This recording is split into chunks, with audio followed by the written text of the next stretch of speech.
Hi everyone, my name is Max Sang. I'm a multimedia content producer for the Big Ten Network. Work a lot with the University of Minnesota. I'm going to show you guys how I did this match frame transition. I have my linked comp right here, and then goes into After Effects.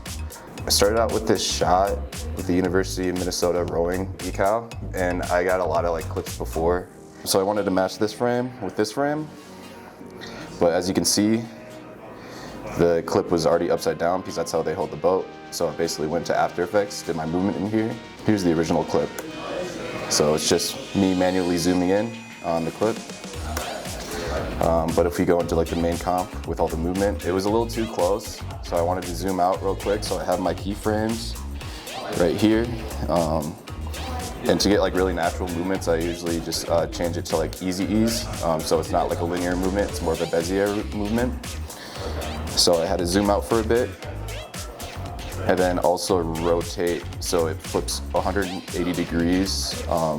So the Minnesota is at the same horizon as how you would read it basically.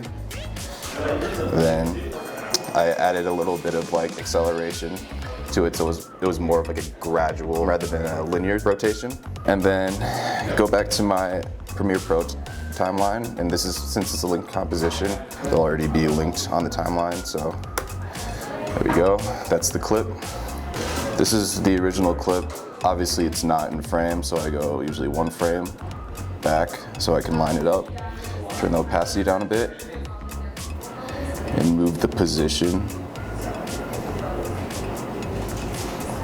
so it's equal to that opacity. Then I move that back one frame and play it out. It's not as smooth as I want it to be. It's not it's more of just a cut, and I want to emphasize the match frame a little bit more. So I have an adjustment layer right here, and I have levels, which basically brightens the exposure a little bit on my third keyframe.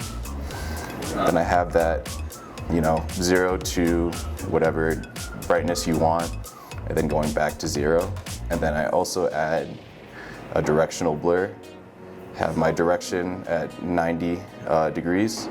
And then I also do the same thing where I go 3 frames, do as much directional blur as I want to it. And then also go back down to 0. So play it out from the beginning. You have kind of a cohesive movement. And then also I want to go back here since the Minnesota is not in frame. I'll keyframe this so I have my position, and then I'll 3 frames in, I'll just position it so it's right there. So there you go. That's how I did it.